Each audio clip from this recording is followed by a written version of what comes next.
This is a shir on Likutei Sichos, Chelek Tazayin, the 16th book, second Sicha Purim Beis, the second Sicha of Purim. On the pasuk that it says that they confirmed, at the end of the Megillah is a pasuk, Kimu v'kiblu Yehudim. The Jews confirmed and accepted upon themselves. What did they accept? So our sages tell us, the Gemara tells us, Kimu ma shekiblu kvar. They confirmed that which they had already previously accepted. When had they accepted it? At the giving of the Torah at Sinai.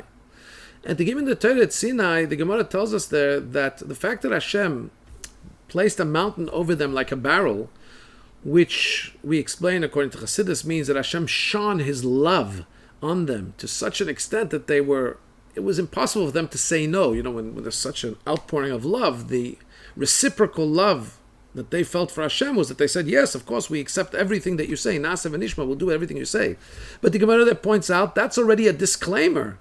If Hashem ever comes and says, hey, you guys accepted the Torah, why aren't you fulfilling it? They can say, look, we didn't have a choice. We were in a position where there was no way we could have not accepted it.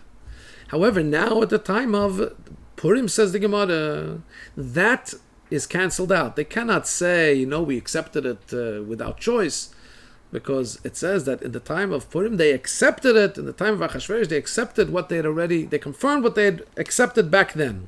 This was a confirmation. No longer can they say we didn't have a choice. It was too much love from Hashem's side, and we just couldn't resist. No, we understand this to mean. By the way, according to Chassidus, great Chiddush of the Alter Rebbe, that the Jewish people, the entire year, when they were waiting, from when the decree was that the Jews will be killed, it said that if they would have, the Alter Rebbe says that if they would have chosen to become non-Jewish, to convert out, they actually would have been saved. So they were in a time of duress, and they accepted upon themselves to willingly accept the Torah. That was confirmation that what they had then received through so much love that Hashem poured out on them, now they were owning, they had ownership on it, so to speak. They were accepting that from a place of duress. They were sacrificing for it, and therefore it really confirmed what they had then received. This was full confirmation. However, we understand that what the Yidden accepted then the Torah from their own volition, it's a main thing. It's a very fundamental thing. So it's not understood, why is there nothing telling us about Purim to remind us about the fact, why isn't there any special remembrance on Purim, any special mitzvah, any special custom that reminds us about this great thing, this central thing that they, at the time of Achashverosh, they confirmed what they accepted at Sinai. Says the Rebbe in paragraph 3, even though the fact that they accepted upon themselves voluntarily the Torah at the time of Achashverosh, so Rashi and Tosfos point out there, it's because of the love of the miracle that Hashem did to them.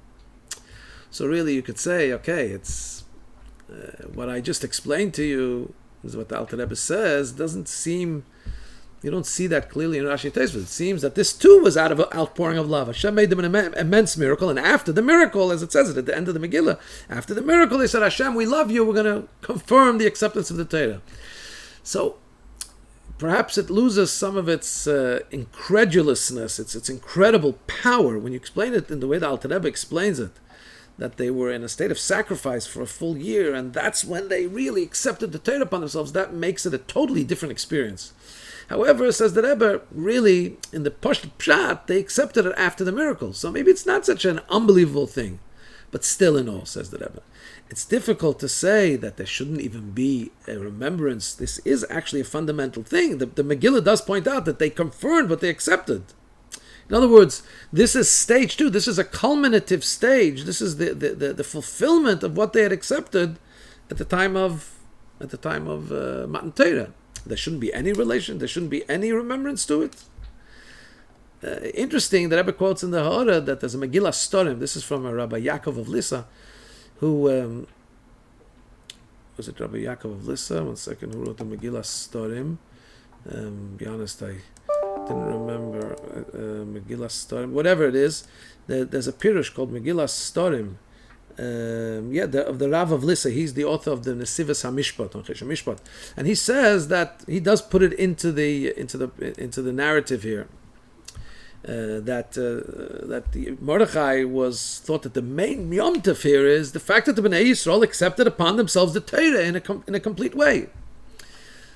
So there shouldn't be any remembrance to this. I'll be honest here. I've inserted a little bit of interpretation, perhaps, into this third paragraph of the Sikha. I just found it. I'm not sure what the Rebbe was saying, but okay. Anyway, the question. The question is very clear. Such a fundamental thing. This is the Kimul v'Kiblu. This is confirming what they had then accepted. It should feature in the mitzvahs of Purim, in the remembrance and the celebration of Purim. Base. We could say that Aderabah, on the contrary, this is actually brought out in all of the mitzvahs of Purim. First of all, the reading the Megillah, the Shalach Manas, and the giving gifts to friends of food, and the giving of money gifts to the poor. Why? Because in all of these mitzvahs, the Rebbe is going to say there is something that's different than any of the other Yomim Tovim. There's something different here. This is showing how they did more than was previously demanded according to their acceptance of Torah.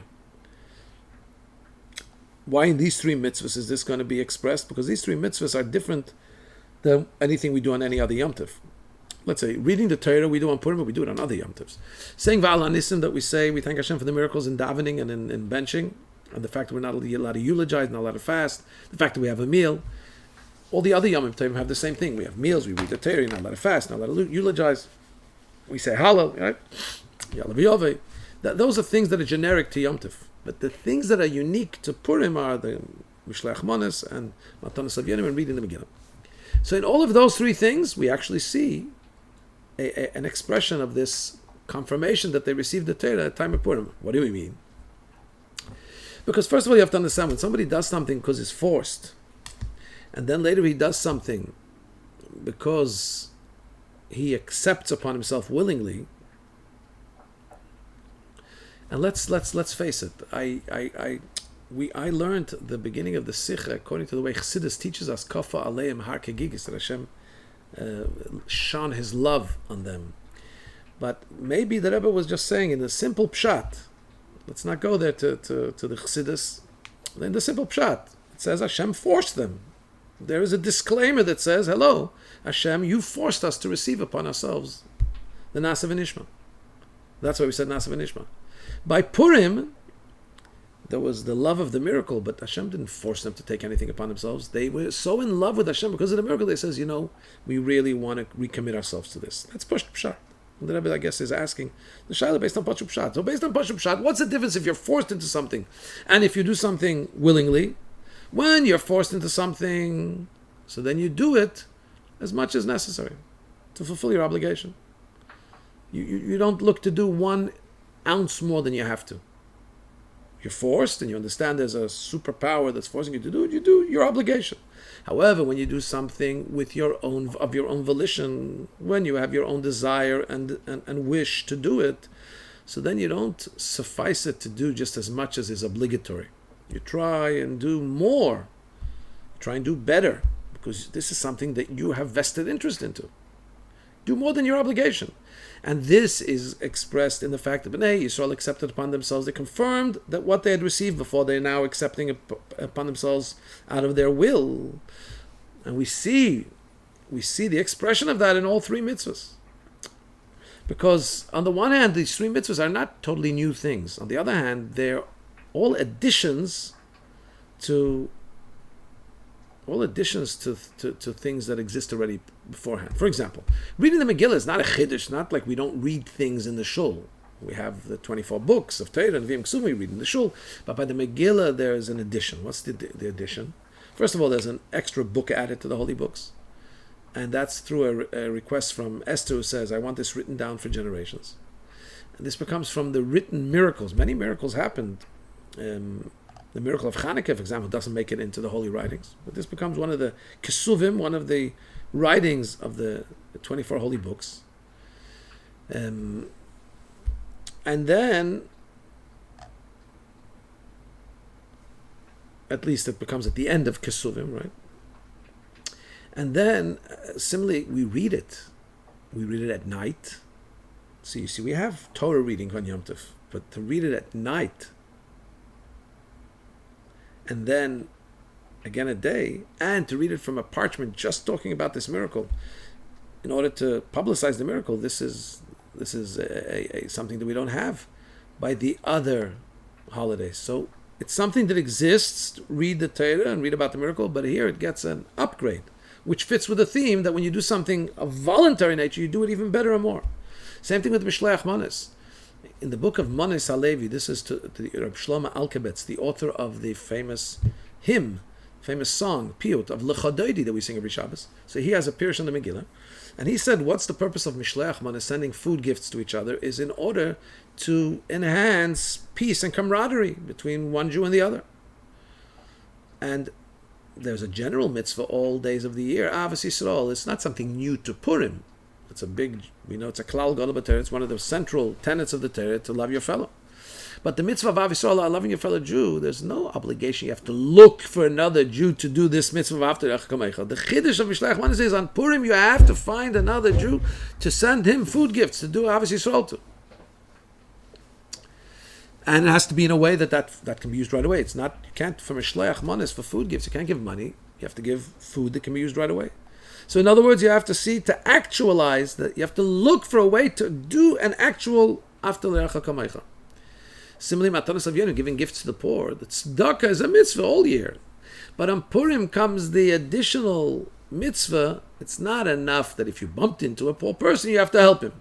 Here the mitzvah is, and there's two mitzvahs when you bump into a poor person. Open up your hand and give him. Here there's a mitzvah to find him. Not just one poor person. You have to find two poor people and give them gifts, monetary gifts. And this is also emphasized in the words that the Jewish people confirmed what they had already accepted. These are things they already accepted. They're already obligated to them, and they do them. On Purim, there becomes a confirmation. In other words, they ratify, they confirm, they strengthen. And there's two aspects here. Between mitzvahs have two spheres, between Hashem, between us and Hashem, between us and others, our friends. So in both spheres, we have this confirmation and strengthening, doing beyond what was already obligated in Torah, writing and reading the Megillah.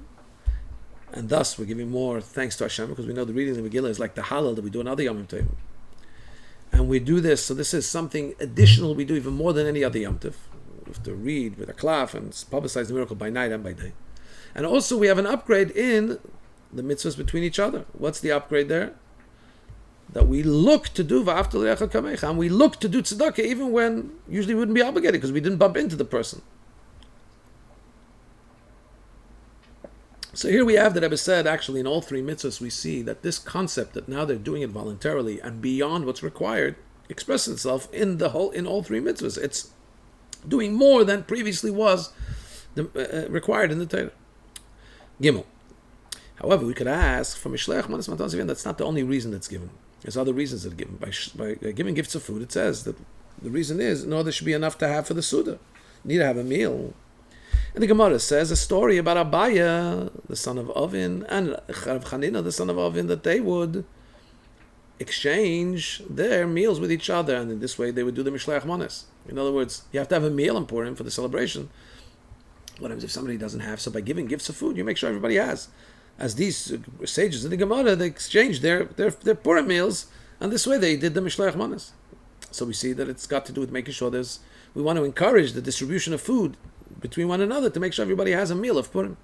Similarly, Matanis Lev Yonim, it seems in many places that's in order that also the poor people should be able to have money with which to make a Sudas Purim. So according to these opinions, that the mitzvah of Sudas Purim is why we do these gifts of food and gifts of money. Of course, you're also doing tzedakah and you're also doing v'afta recha kamecha, but that's a derivative. So if that's the purpose, is to do the su'udah, so you don't really have that emphasis. In other words, if it's not if it's not starting from tzedakah and an upgrade to tzedakah, doing more than necessary, if it's not starting from Avos Yisrael and an upgrade to Avos Yisrael, rather it's starting from the mitzvah of Suda, so you don't have this concept that of bringing out, doing more, which is the theme of confirming what they had already accepted, doing it willingly. Dalit. So we'll understand, first of all, that also the Rambam is mashma, that the mitzvah matanos of Yenim is not just for tzedakah. Also, Mishleach Manis is not just tzedakah. We're going to point out that according to the Rambam, this is the language of the Rambam, it seems to have to do with the joy and the Suda. The Rambam says, better for a person to give more gifts to the poor than to spend more on his own feast and giving gifts of food to his friends. In other words, the three things, gifts to the poor, food for himself for his feast, and gifts of food to his friends, the poor come first.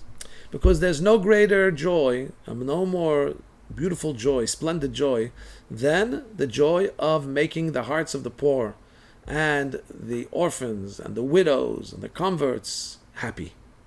Because somebody who makes happy the heart of those who are unfortunates is like the Shekhinah. Well, each of these people is in an unfortunate situation. God forbid, somebody lost a parent, somebody lost a wife, a husband.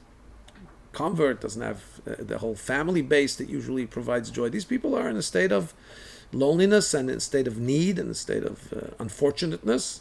Make them happy. You're mamish like Hashem, as it says that Hashem enlivens the spirit of the downtrodden and enlivens and brings vitality to the heart of those who are oppressed. So you want to be like Hashem, focus on those who are in need of uplifting. Now, if the Rambam holds that the whole purpose of the mitzvah matanos of Yenim is tzedakah, and that's why giving gifts to the poor is like you're like Hashem, and this would really be something that's within tzedakah all year round. So why doesn't he speak about this, about how great it is to gladden the hearts of the poor, and you're like the Shekhinah, you're like Hashem's holy presence himself? Why doesn't he put it in the laws of tzedakah, which is in the laws of matnas anim, laws of gifts to the poor? He speaks about the greatness of tzedakah. There's a lot of details there about tzedakah. Why doesn't he say this detail that you're like, by gladdening the heart of the downtrodden, you're being like the Shekhinah? Why does he put it here in the laws of Megillah? On the other hand, there in the laws of tzedakah, there's a lot of other things that are spoken about tzedakah. For example, that the Bnei Yisrael will go to the redemption through tzedakah. So why doesn't he bring that also by Megillah? If matanos of Yenim tzedakah, lay it on, give us more details about tzedakah here also. So we have to say that according to the Rambam, even though with matanos of Yenim, yes, you are also doing tzedakah. Just by the way, al pi halacha, you're supposed to give tzedakah. It's not one of the previous artists. You can't give the gifts to the poor from your regular obligations of tzedakah. We know there's an obligation to give 10%. You can't. Okay, so you separated your 10% from your salary. You can't go and give from that money to matanos of Yenim. To give to the poor, it has to be separate. It has to be from your own money. It's additional to tzedakah. So, yes, but no question, that also does become tzedakah. The Rambam is saying that's not the point of matanos of Yenim. That's not what it's all about. That's not where it starts. This is about creating joy for them. Not just fulfilling their needs, but actually creating joy for them also. And for this reason, square brackets, we'll understand why the Rambam says that in this joy matanos of Yenim, he doesn't just say poor. He says orphans and widows and converts. Now, who says that they're poor? Maybe they're very wealthy. But they are considered, if they're poor, so they're part of the poor. You don't have to say them as a separate category. And if they're not poor, so they don't need tzedakah. Why are they in there as matanos of Yenim, giving matanos to the needy? According to this that we're saying, that the Rambam is of the opinion that this has to do really with the concept of gladdening people. So we'll understand, the mitzvah matanos of Yenim is to bring joy to the heart. So that can be to all those who are unfortunate, they need joy. And in al derech hatzachas, to explain it in a smoother way, in the detail of simcha, they're all considered aniyim, needy. Nitzrachim. They're all considered poor and needy. What is poor? Usually we talk about poor, they don't have commodities, they don't have wherewithal, they don't have financial wherewithal. However, neediness can be many things. These people, can you imagine they're there on Purim and they don't have, either it's orphans or widows or converts, they don't have the usual support that would bring them to simcha. So you have to make them glad. That's what Matanas Avyanim is about. Moreover, from the Lashon Rambam, we understand that these three concepts, his meal, and the gifts to friends, and the gifts to the poor, all have one content, and that is joy. However, why do we choose? Why does Rambam say put emphasis on giving gifts to the poor? Because when we talk about joy, there's no greater joy than making the hearts of the poor happy. So better, if the whole concept of the three mitzvahs is joy, better to put your emphasis on the greatest form of joy possible, which is the gifts to the poor. So now we have to understand when we talk about the Su'udah. So we understand that's the concept is simcha. How does the Rambam know that Mishleach Manas and Matanas Avyanim is also all about simcha? Also, square brackets, we have to understand why Taka, those who make the unfortunate happy, why do we say that they're comparable to Hashem's presence, to the Shekhinah? Why do we say Dafka about Matanas Avyanim? I mean, shouldn't it be by every tzedakah? Why do we bring it down Dafka here about Matanas Avyanim?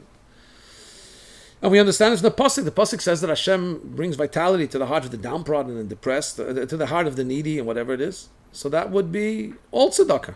Why does the Rambam bring it Dafka about Matanas Avyanim? Ches. Sorry. When we talk about Mishleach Manas, we can say that where does the Rambam get his reasoning from? Is because saying that really the purpose of Matanas of Mishleach Manas is to make sure that the other person has what he needs for the Su'udah of Purim. Now we know that the Su'udah of Purim, your own Su'udah is about having joy. So the Rambam is saying that besides the obligation you have for your own Su'udah, you also have to make sure your friends have a Su'udah. That's why you have to give to at least one other person 2 gifts of food. And if you don't have, if you're going to give away to somebody else, you're not going to have a Su'udah, so just switch with that other person. Okay, so we can understand that the Su'udah has to do with Mishta v'Simcha, has to do with joy. So Mishleach Manas is an offshoot of that. Make sure that the other person also has that joy.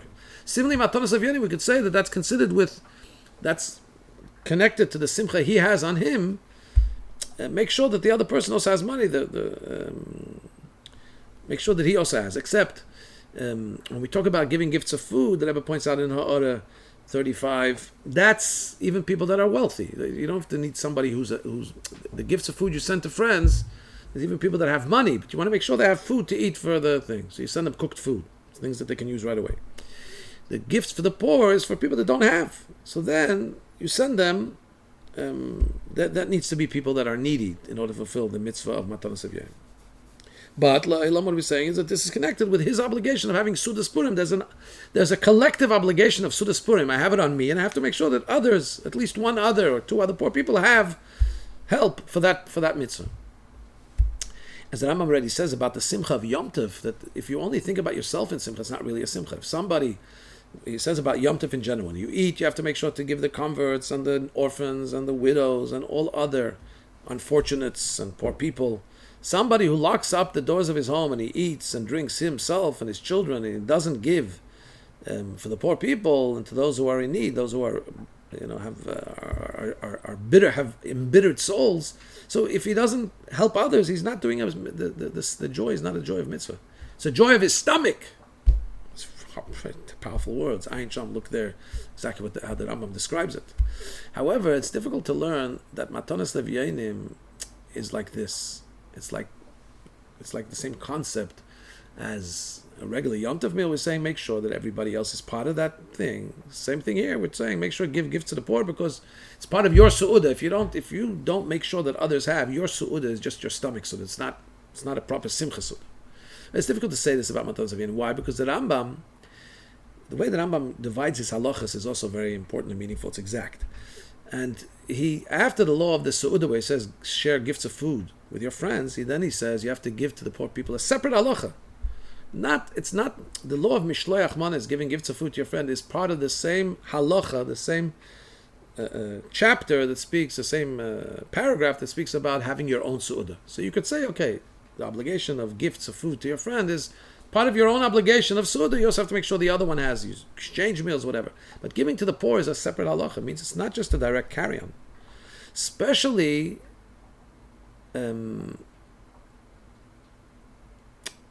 he doesn't use the same language that he uses by Yom Tov. That when you eat yourself, it's just your stomach enjoying, not a real simcha. If that was what he intended by saying matanos avyonim, you have to make sure to give to the poor, that it's about making sure they have food, and it's really just like an extension of your own obligation to have your own simcha. It's to make sure everybody else has. Otherwise, it's not really a simcha. It's your own stomach simcha. He doesn't say that though. He should have said that by matanos avyonim. So from this we understand it's something else. It's not got to do with the obligation of his own suda. There's something else hidden here.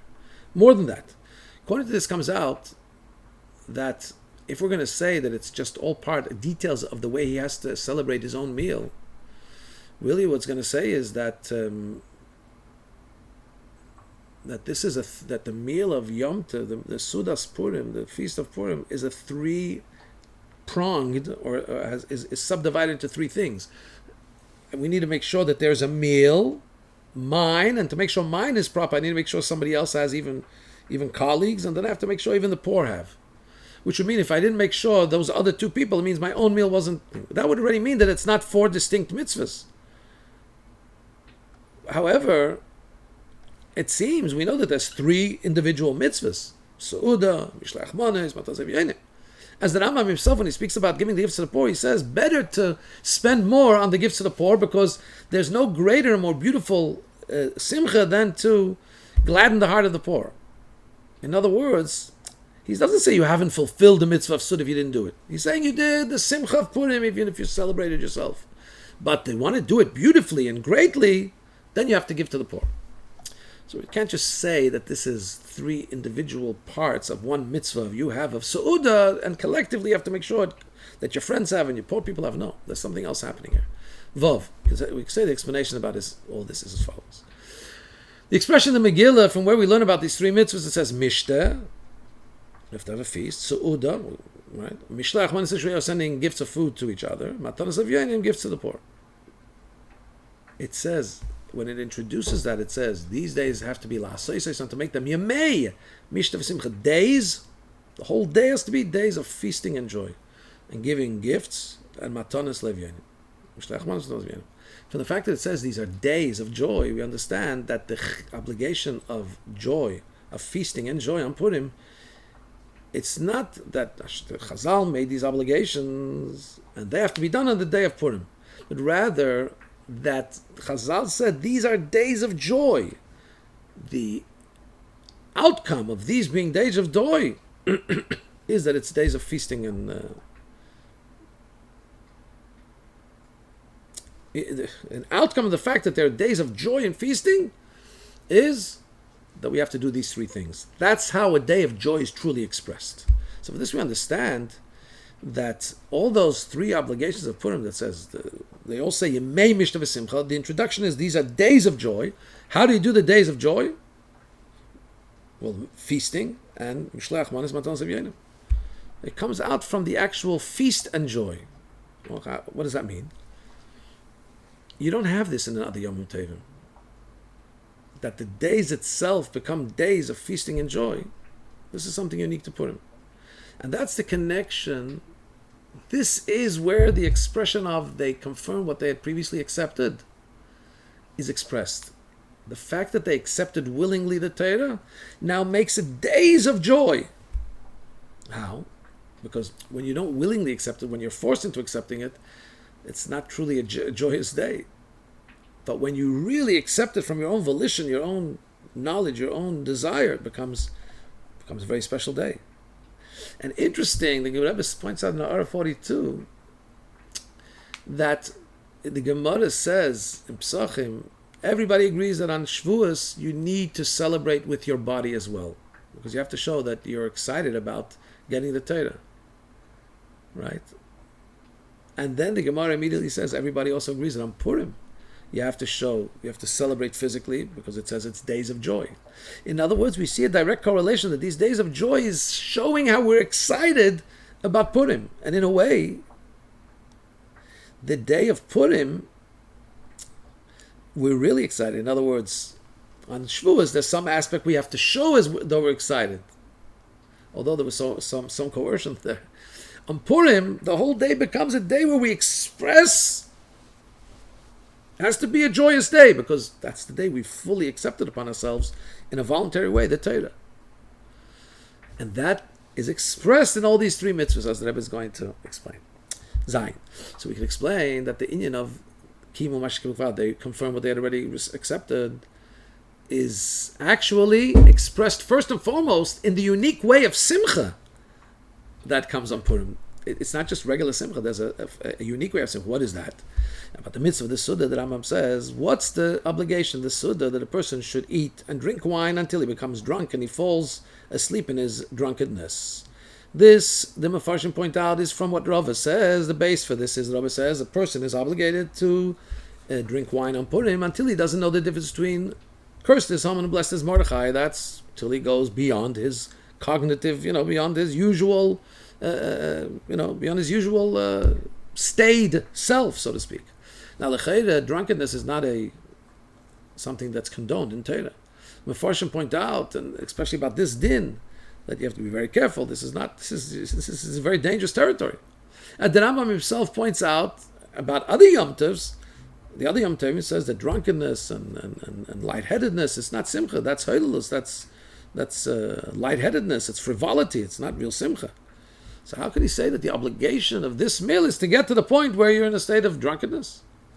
Ches, so we can understand this according to what we just explained. We're saying that the days of Purim are to achieve what is being expressed by the joy of Purim. What creates the real joy of Purim is the fact that the Bnei Yisrael confirmed what they had received. In other words, receiving the Torah. If this is the full confirmation of receiving the Torah, and since the Torah is a revelation of Hashem's will and Chachma, which is a hidden jewel of Hashem, so a created being that's limited with his own perception and knowledge and his own reality can't receive that kind of it's kind of like an overload of circuits. And so that's why when the Torah was given, Taka, by Matan Torah, it says that by Matan Torah, and every utterance, Hashem said, the neshama flew out. Similarly, and even more so, if we're talking about the Yidden accepting in the time of Achashverosh, they accepted the Torah upon themselves willingly. So now they have to, accepting that if receiving the Torah means you fly out of the box, so to speak, so they also had to be in a state where they cancel out their own rationale and their own perception, and basically to be what's called hafshotas agashmis, to be divested of their physical limitations, like it says in Tur and in Shulchan Aruch and Alter Rebbe Shulchan Aruch, that the way that the early Hasidim, talking about the Hasidim in the times of the Mishnah and so on, and men of great virtue, how did they used to daven? Because when you daven, you have to feel as if Hashem's presence is right there. They would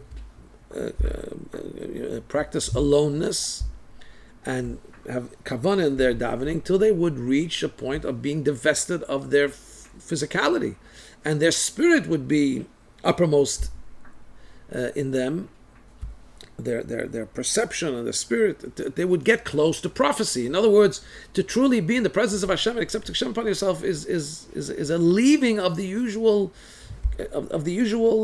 limitations of mind, even. So since on Purim the Yidden came to this through Mesiras Nefesh, they came to this through the Mesiras Nefesh that they had all year. And here we come to what I mentioned earlier,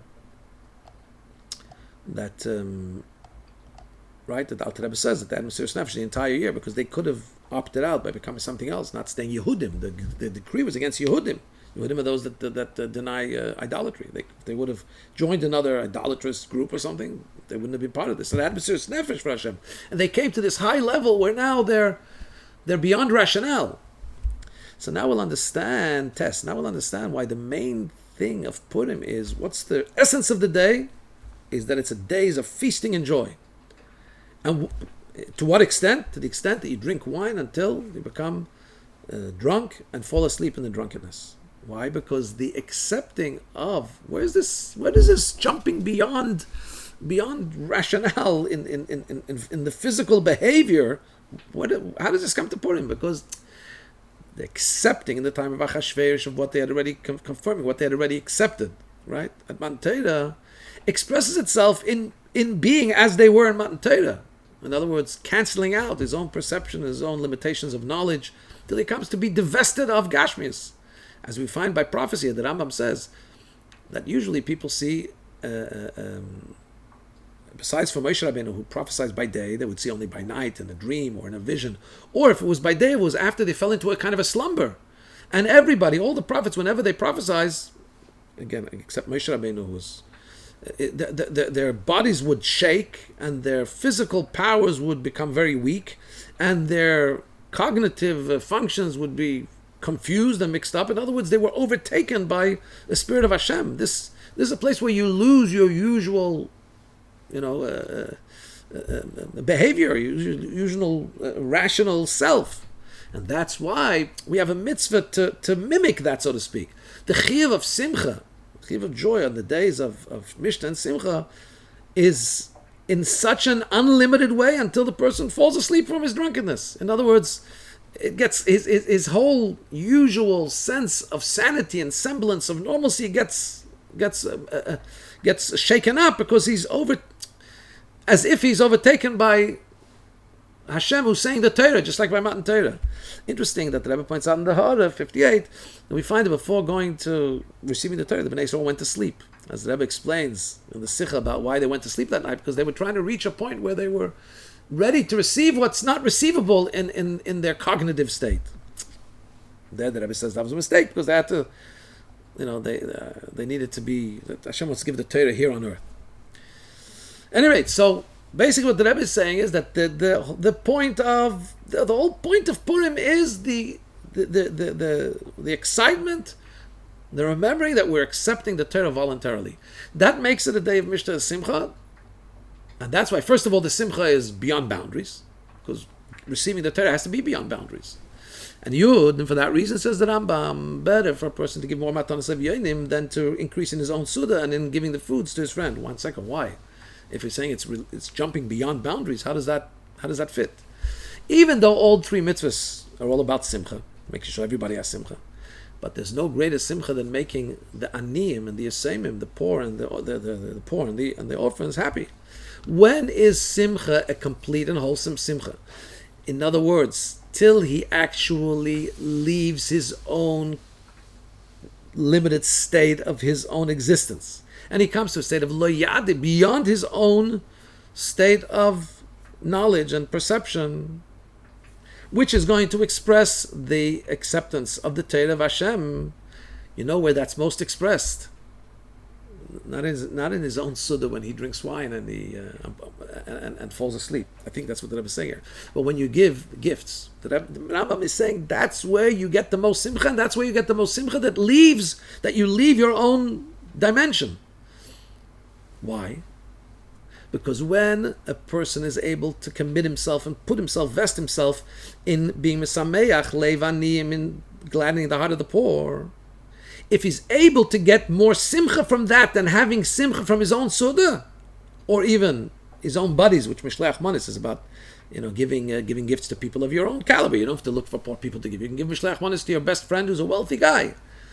But that's all part of like your own level of simcha. If you are able to overcome and truly be joyous more when you give other needy people who are not part of your circle, wow, then you've truly left the boundaries of your own self. When it comes to Yom Tov, for the Simcha of Yom Tov is v'samachtem v'chomech, you're supposed to be joyous. There's no obligation to have joy ad delayada, to leave your own boundaries and your own cognizance, your own limitations till you get drunk. There's no such halacha like that.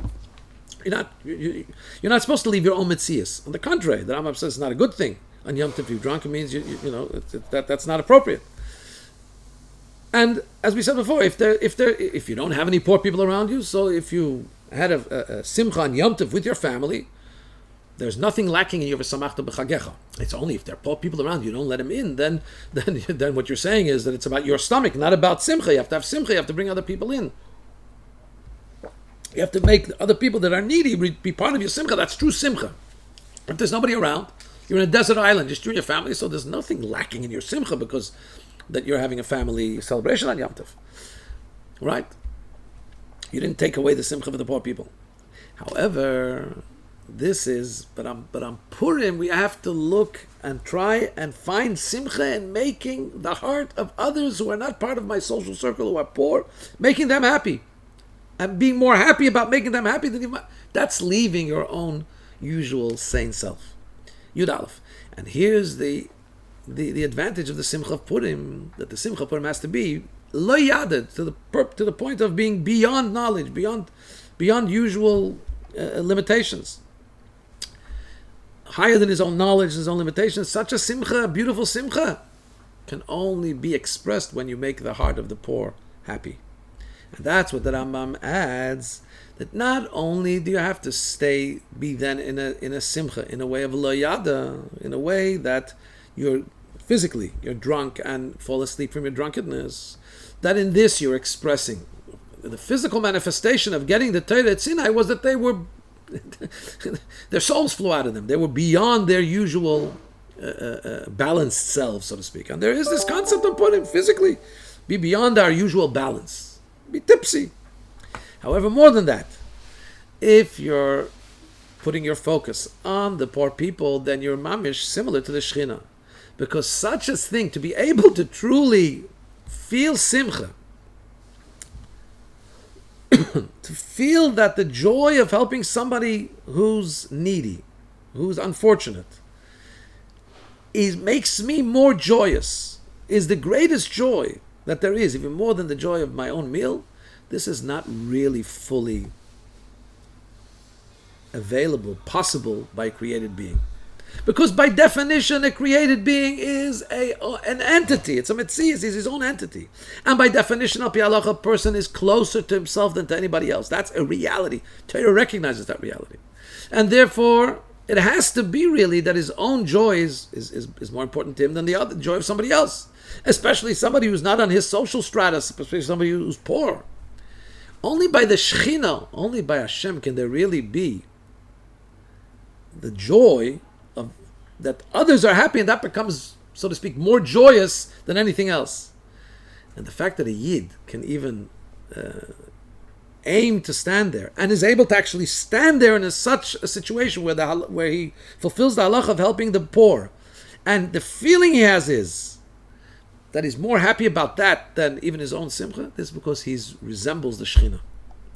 And through doing this kind of behavior, we're Mekayim the Inyan, we fulfill the Inyan of Yimei Mishta B'Simcha, it's days of joy and feasting in their totality. Because then, what gets revealed in his actions is revealed when you act in a way that you're overloaded circuit, so to speak, that you're more vested in somebody else's simcha than even your own, and in this way resemble the Shechina. That's leaving, and as the halacha is also, that the simcha expresses itself in drinking wine and so on, but you've brought yourself into acting in a way beyond knowledge, beyond limitation. So then we'll be able to have the revelation in the full way of Hadar Kibluel b'mei Achashverosh. They further received upon themselves in the day of Achashverosh the Torah, the Kimo Mashakibavad. They accepted, they confirmed, but they already accepted, and this will be something that lives in us. Afreilich and Purim.